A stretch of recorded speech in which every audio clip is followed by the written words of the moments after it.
saat kita melakukan pemeriksaan pada ibu hamil, ya, yang di awal, jangan lupa kita selalu menyampaikan salam, kemudian, berkenalan dan, sampaikan apa yang akan kita lakukan. Kemudian tujuannya apa, sehingga nanti ketika kita melakukan pemeriksaan atau anamnesa, pasien akan memberikan, informasi yang sebenarnya dan juga pemeriksaan akan dilakukan lebih, lengkap lagi.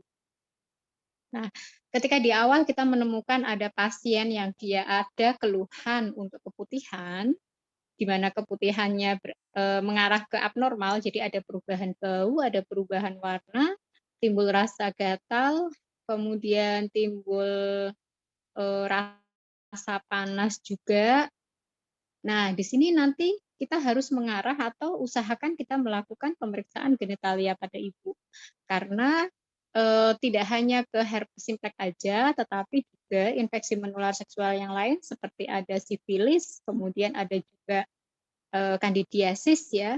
Nah, itu harus kita, cek kembali karena apa? Ketika nanti persalinan itu terjadi secara spontan, maka resiko penularan kepada bayi harus betul-betul kita minimalkan. Ya, makanya ada beberapa saran yang dianjurkan untuk, persalinan secara seksio sesaria, gitu. Kemudian pada infeksi virus, karena di sini terkait dengan imunitas, biasanya muncul adanya rasa, badan tidak enak, kemudian demam, lemes. Nah, itu adalah, sakit kepala juga salah satunya ya. Jadi selain ada keluhan, adanya benjolan, bintil-bintil ini, juga ada keluhan yang lain seperti sakit kepala, kemudian lemas, demam juga, gitu.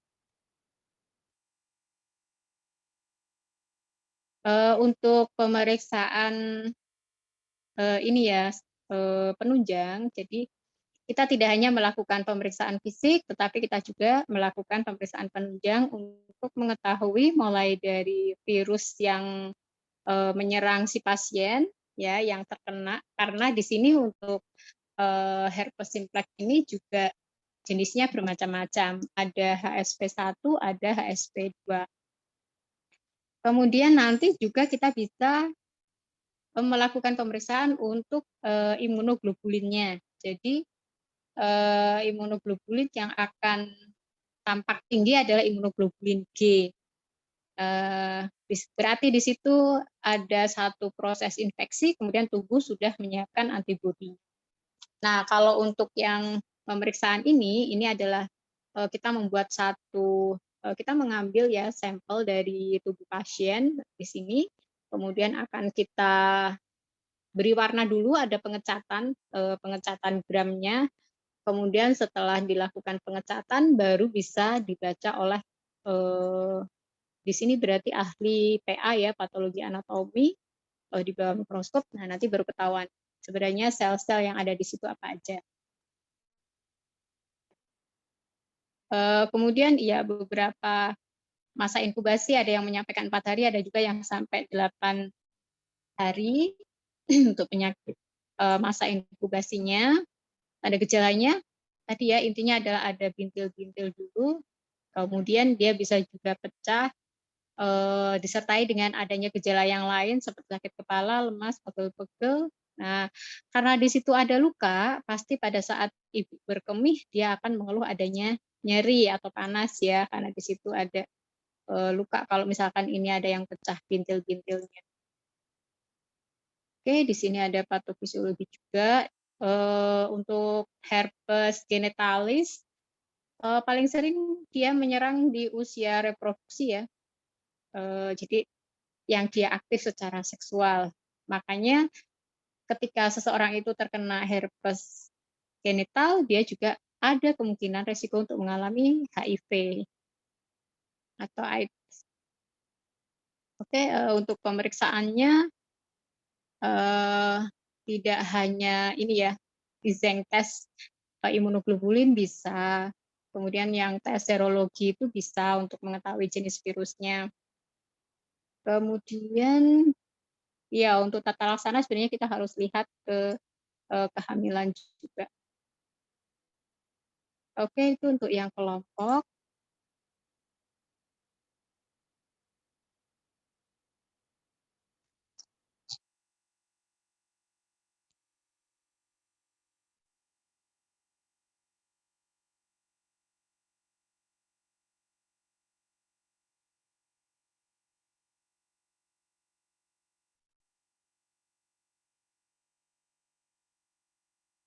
Ya, tadi beberapa poin ini sudah ada di kelompok penyaji ya, terkait dengan pengertian, kemudian penyebabnya, masa inkubasi, patofisiologi, dampak penyakit, pemeriksaan penunjang, dan juga tata laksana serta pencegahan. Nah, kenapa sih ibu hamil dia rentan dengan terjadinya infeksi ya, baik itu virus, bakteri maupun parasit ya. Kemarin mungkin di asuhan kehamilan kita sudah belajar beberapa perubahan fisiologi yang itu memang terjadi pada saat ibu masuk di masa kehamilannya. Karena apa? Salah satu faktornya adalah sigot atau bakal janin itu kalau oleh tubuh dia dianggap benda asing. Nah, ketika itu adalah benda asing, pasti sistem imun tubuh kita akan merespon untuk menolaknya, bahkan berusaha untuk mengeluarkan. Nah, kenapa dia dibuat rendah? Agar di sini zigot tadi bisa melakukan implantasi atau menempel pada dinding rahim. Sehingga pada ibu hamil, dia rentan untuk terjadinya infeksi ya, baik itu virus, bakteri, dan parasit. Paling sering di sini yang sering dialami adalah ibu batuk pilek, itu banyak. Tetapi perlu diingat ada untuk penggunaan obat flu maupun obat batuk harus dikonsultasikan dulu ya, jangan sembarangan beli di warung. Karena apa? Pada ibu hamil beberapa obat bisa itu terjadi ini ya, dia masuk ke janin secara transplasenta.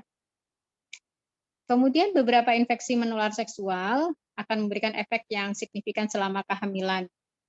Jadi akan berdampak, istilahnya begitu, akan berdampak pada ibu maupun si janinnya. Di mana untuk infeksi menular seksual tadi bisa meningkatkan morbiditas atau kesakitan pada ibu maupun janin dan mortalitas, kematian pada ibu dan janin. Kemudian ini ya, kita membahas tentang HSV, penyebab sering dari infeksi menular seksual dan sering masuk atau sering terjadi pada usia reproduksi. Jadi selama dia aktif melakukan hubungan seksual, kemudian siklus menstruasinya masih normal, maka dia ada kemungkinan untuk terjadi infeksi HSV. Nah, ketika seseorang itu terkena HSV, kemudian terjadi adanya herpes neonatal, maka nanti juga akan meningkatkan resiko. Jadi tidak hanya si ibu ini akan menularkan kepada si bayinya, tapi ternyata HSV tadi juga bisa berkembang atau justru akan eh, apa ya, seseorang yang sudah kena HSV dia rentan juga untuk terkena HIV/AIDS ya. Intinya sama pada HIV/AIDS di sini juga virus dan dia akan menurunkan kekebalan tubuh. Jadi bukan karena infeksi virusnya yang menyebabkan seorang itu mengalami mortalitas, tetapi adanya infeksi lain selain dari HIV yang menyerang pada bisa itu ibu. Ya, pasien kita kan ibu, HIV juga bisa sih pada laki-laki bahkan juga pada bayi. Jadi harus betul-betul kita tingkatkan untuk imunitasnya. Kemudian yang perlu diperhatikan bahwa infeksi primer herpes genital pada wanita hamil gejalanya akan lebih berat daripada wanita yang tidak hamil. Jadi keluhannya akan sangat-sangat kalau dia panas ya sangat panas sekali, kemudian nyeri, lemes juga. Kenapa? Pada wanita hamil juga ada perubahan metabolisme, berbeda dengan wanita yang tidak hamil. Saat kita memberikan asupan, yang paling penting di sini adalah bagaimana kita meminimalkan risiko transmisi atau risiko ini ya penularan kepada si janinnya. Karena apa? Ketika ada transmisi atau penularan ke janin, jika itu terjadi di awal kehamilan atau di bawah usia kehamilan 20 minggu, maka bisa terjadi adanya abortus spontan. Kalau ternyata dia tetap berjalan di kehamilan, ya istilahnya hamil plus virusnya ada, maka pertumbuhan janin akan terhambat. Bisa itu menyebabkan berat badannya kecil, bisa juga adanya masalah di pertumbuhan organnya. Kemudian bisa juga terjadi kelahiran prematur ya, sebelum 37 minggu. Nah, resikonya apa? Kematangan paru belum bisa, istilahnya belum maksimal, sehingga ketika lahir bayi akan mengalami masalah pada pernafasan. Padahal kita tahu pernapasan itu adalah istilahnya yang terpenting ya, oksigen tadi nanti akan masuk ke paru-paru, kemudian akan diedarkan oleh jantung ke seluruh tubuh. Bisa juga terjadi herpes kongenital, jadi ketika infeksi itu terjadi di awal kehamilan, ada beberapa kelainan yang muncul seperti mikrosefal, mikro itu kecil kepalanya ya, jadi ukuran kepala yang normal itu 33 cm. Nah, dia lebih kecil. Kemudian bisa juga terjadi adanya hepatosplenomegali atau pembesaran pada daerah hepar. Kemudian kelainan kongenital yang bisa terjadi yang lain di sini adalah kalau dia di awal, karena di awal itu kan masih pembentukan organ ya, jadi bisa terjadi IUFD atau intrauterine fetal death, kematian janin dalam rahim. Nah, itu harus betul-betul kita perhatikan ketika seorang wanita ada keluhan saya keputihannya ada perubahan ke arah patologis, kemudian ketika saya raba ada bintil-bintil, siapa tahu ibunya mau ngaca itu malu ya, ya udah diraba aja. Ternyata ada bintil-bintil. Cuma nanti harus dibedakan karena pada kondiloma acuminata itu juga ada benjolan ya kayak kembang kol atau jengger ayam.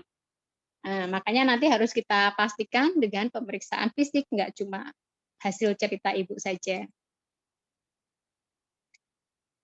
Oke, ini adalah human herpes virus. Kemudian dia penyebabnya atau penyebab infeksinya adalah virus herpes. Di sini karena yang terkena adalah kulit ya. Ya, oke. Maka dia ada ditandai dengan lenting atau lepuhan pada kulit yang terasa gatal. Kalau tadi bahasa dari penyaji adalah bintil-bintil. Untuk penyebabnya ada HSV, ya, bisa itu tipe 1 maupun tipe 2, tetapi sebagian besar untuk herpes genitalis penyebabnya adalah HSV2. Hampir antara 10 sampai 40% pasti dia karena HSV2. Dikenal dengan herpes oral untuk yang tipe 1 yang bisa menyebabkan luka dan benjolan melepuh di sekitar bibir serta wajah. Nah, kalau misalkan dia di bibir kemudian melakukan seks oral, nah akhirnya infeksi yang ada pada daerah oral nanti bisa transmisi ya berpindah ke genital laki-laki. Nah, karena di sini dia bisa terjadi adanya penularan. Makanya tadi pencegahannya bisa dilakukan dengan penggunaan kondom. Ya, jadi alat kontrasepsi yang memang paling melindungi untuk penularan infeksi menular seksual itu hanya kondom, yang lainnya tidak bisa. Kemudian yang HSV tipe 2 ini termasuk di herpes genital, biasanya muncul di daerah kelamin bagian luar serta daerah sekitar anus. Kemudian ada juga varicella zoster ya, atau dikenal dengan cacar air. Nah, ini biasanya kita mungkin ada yang kena juga ya untuk yang cacar air. Gejalanya tadi ruam disertai lenting berkelompok, jadi nggak cuma satu, tapi bisa bergerombol. Kemudian ada berisi cairan dan bisa berubah menjadi kerak kering ya, jadi yang dia sudah kering tadi. Kalau dia di daerah mukosa mulut, maka akan ada rasa nyeri. Daerah vagina juga sama ya, karena di situ juga ada mukosanya. Tadi seperti pada kasus, ada gejala sakit kepala, ada kelelahan ya, badan lemes. Ibu juga akan mengalami adanya demam. Ini ya, jadi bisa pada laki-laki, bisa pada perempuan, dia ada bintil-bintil yang dia bergerombol, bisa daerah mulut atau daerah genitalia. Nah, ini pada mulut, hati-hati ketika kita menemukan adanya bintil, tentu Anda sudah bisa membedakan antara yang dia bintil yang bukan jerawat dan yang jerawat. Kalau yang jerawat pasti sudah hafal ya kalau kita. Nah, ini pada wanita, ini pada laki-laki ya. Resikonya kalau misalkan infeksi virusnya itu adalah pada genitalia, kemudian dia melakukan hubungan seksual, maka si laki-lakinya juga akan ada resiko untuk terkena infeksi atau ternyata dia oral. padahal sudah ada herpes yang HSV1. Nah, akhirnya dia juga bisa ketularan. Jadi laki-laki perempuan mempunyai gen yang sama untuk mengalami terjadinya herpes. Ya, ini pada daerah genitalianya, cuma ini enggak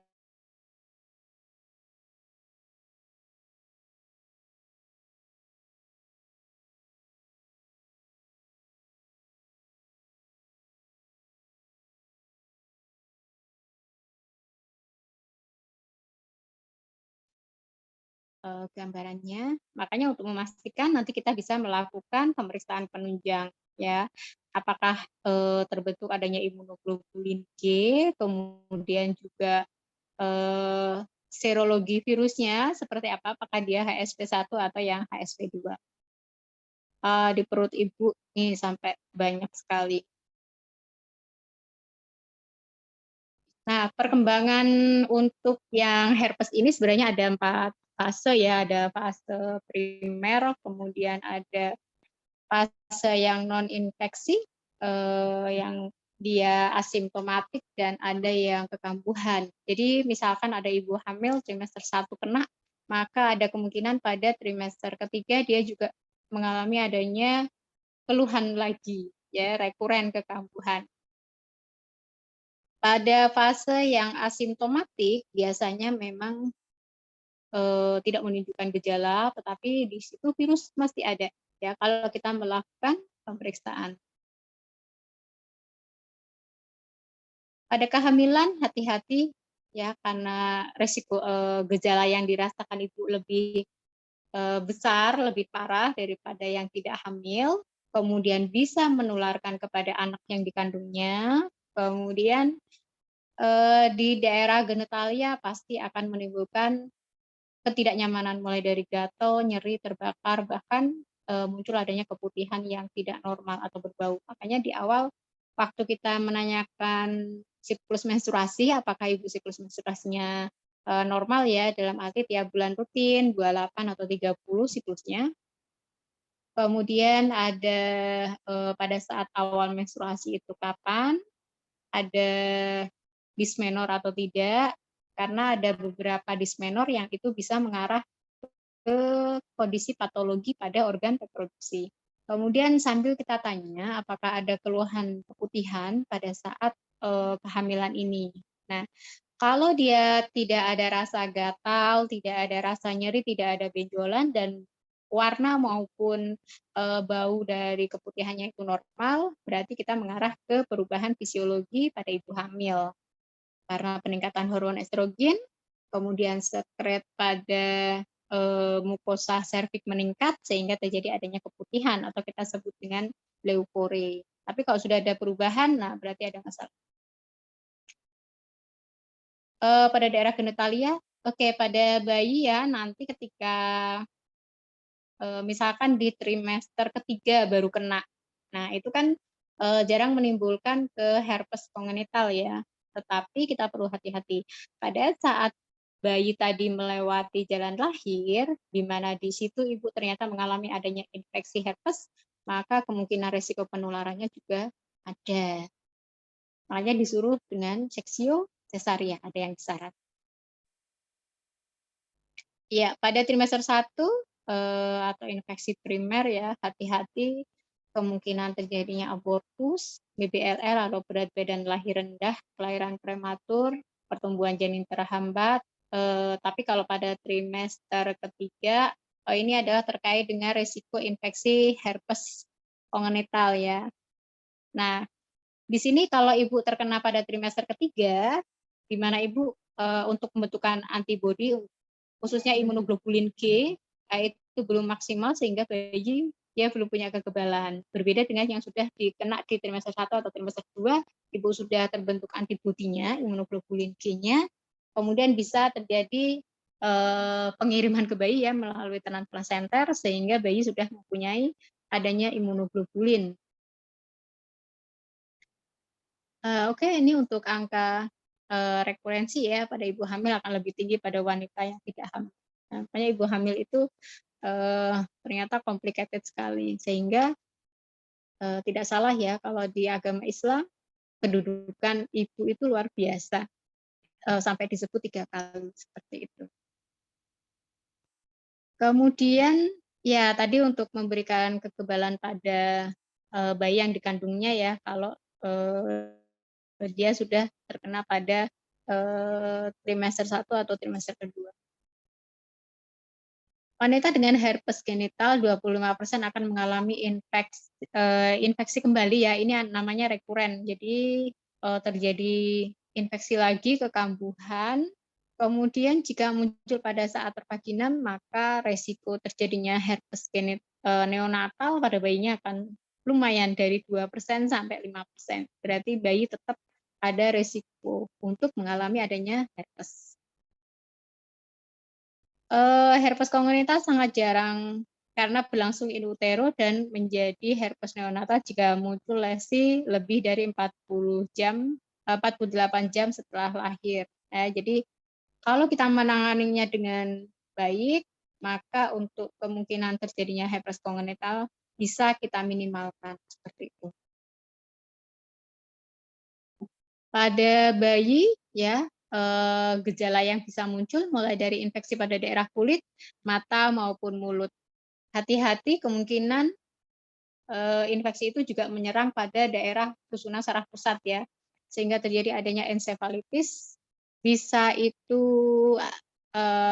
terlihat adanya infeksi pada mata, pada mulut, atau ternyata malah tidak ada sama sekali, tapi ternyata dia sudah langsung menyerang ke daerah susunan saraf pusat. Kemudian lesi luas merupakan bentuk infeksi paling berat dengan angka mortalitas 90% bila tidak diobati. Jadi kalau ternyata bintil-bintilnya itu banyak, hampir seluruh tubuh, nah ada kemungkinan resiko kematian pada si bayinya jika tidak ditangani dengan bagus.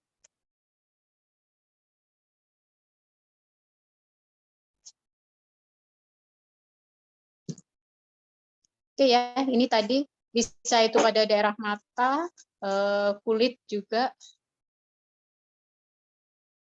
kemudian pada daerah yang lain ya, resiko ensefalitis perhatikan karena pada bayi mungkin belum muncul gejala yang spesifik, tapi mulai dari adanya demam tinggi, kemudian kejang perlu kita waspadai. Untuk herpes genital sulit karena infeksi biasanya asimptomatik ya, tidak ada gejala apa-apa. Apalagi kalau ada kalanya itu kehamilan, ibu hamil itu lebih fokus kepada kehamilannya, pada bayinya, ketika bayinya sudah mulai gerak ya, sudah ada awakening dan sebagainya, akhirnya dia lebih fokus ke sana, nah kesehatannya jadi nggak terfikirkan, paling biasa, paling cuma gawan bayi, dan seterusnya. Tapi ternyata itu adalah ada faktor infeksi. Untuk deteksi virus atau pemeriksaan penunjang, PCR bisa, kalau tadi yang disampaikan oleh grup kelompok adalah T-Zeng test itu ya. Deteksi antibodi ini akan menunjukkan adanya imunoglobulin G yang sudah terbentuk. Nanti tinggal pemeriksaannya tergantung dari ini fasilitas kesehatan yang dimiliki ya. Apakah bisa hanya dengan PCR atau dengan tes yang lain. Oke, ini ketika saat kehamilan ada seorang ibu hamil yang dia ternyata kita curigai mengalami herpes genitalis. Terapinya di sini antivirus ya, asiklovir yang bisa diberikan. Kemudian untuk gejala-gejala yang muncul seperti adanya demam, badannya lelah, nah kita berikan paracetamol. Sakit kepala juga kita berikan paracetamol. Jangan diberikan Antalgin dan yang lainnya karena pada ibu hamil tidak aman. Jadi yang paling aman di sini adalah paracetamol. Kemudian bisa juga lidocaine untuk menghilangkan nyeri yang bentuknya topikal atau gel. Pada trimester ketiga kita bisa berikan asiklovir juga atau bisa juga kita berikan secara intravena. Tetapi ingat, pada penyakit infeksi seperti ini bukan kewenangan dari bidan, maka kita harus melakukan, kalau ibunya datang ke tempat praktik kita, atau di puskesmas, atau di klinik Pratama, maka kita harus melakukan rujukan untuk bisa berkonsultasi dengan dokter spesialis kulit dan penyakit kelamin. Nah ya, jadi ditulisnya adalah kulit dan penyakit kelamin, jangan kulit dan kelamin. Kemudian jika memang persalinan spontan tidak bisa dihindari, dalam arti ternyata pasien datang, dia waktu hamil nggak pernah cerita, waktu kita mau melakukan pemeriksaan dalam, ternyata loh kok ada lukanya ya, ya sudah nggak mungkin kita melakukan seksio sesaria, ya sudah usahakan kita tidak melakukan tindakan-tindakan invasif. Jadi kayak bolak-balik VT, kemudian memberikan rangsangan pada si ibunya, pada daerah genitalianya, atau terkait dengan tindakan episiotomi. Nah, usahakan untuk diminimalkan.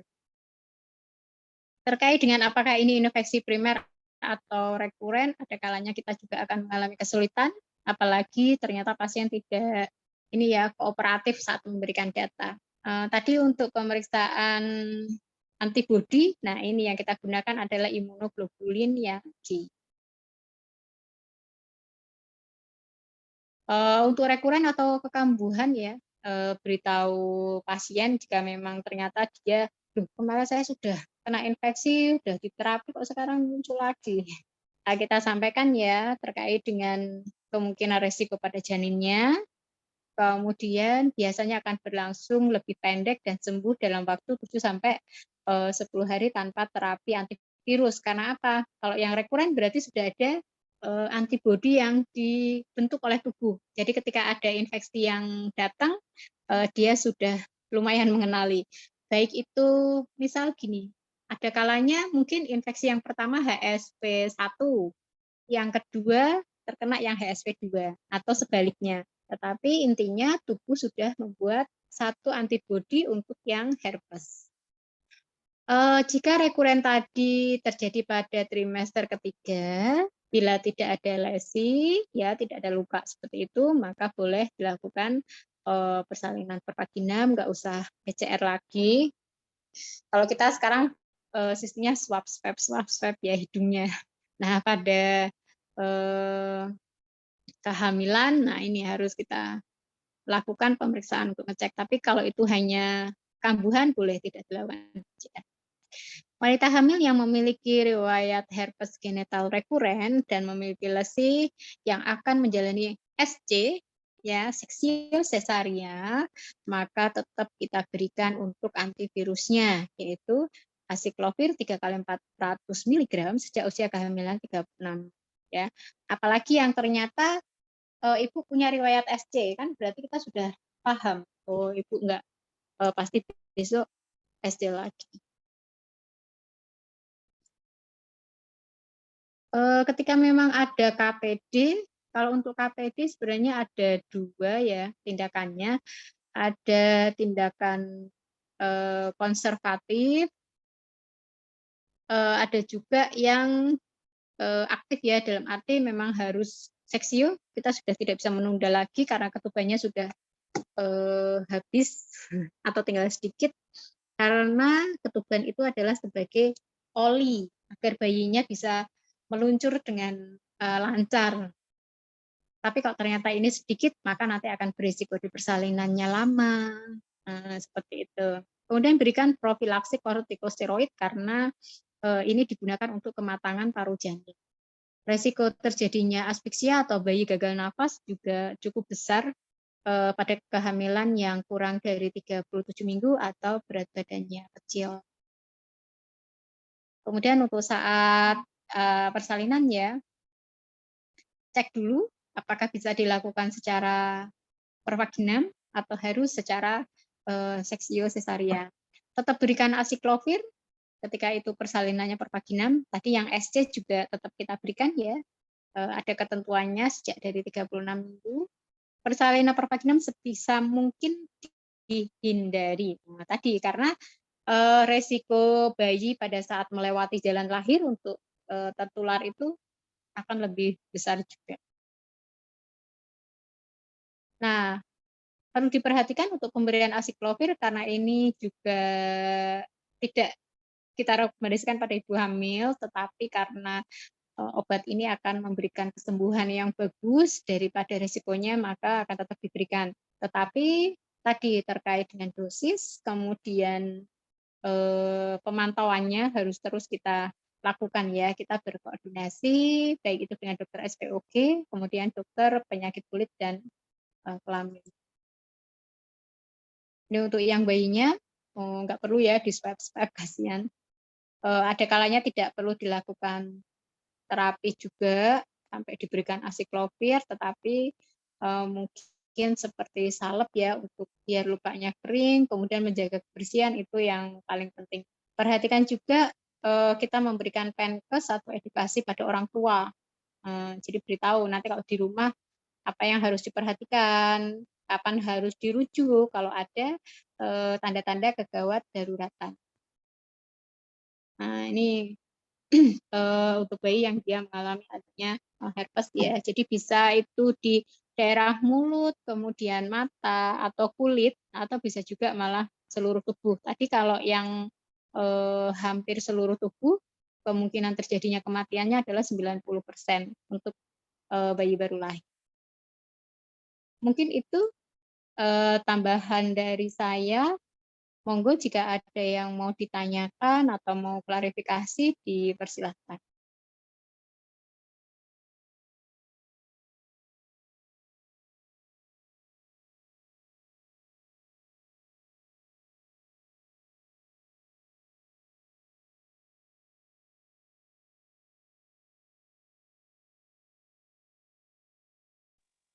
Iya, beberapa yang sakit kalau boleh tahu keluhannya apa ya, Mbak Mariana?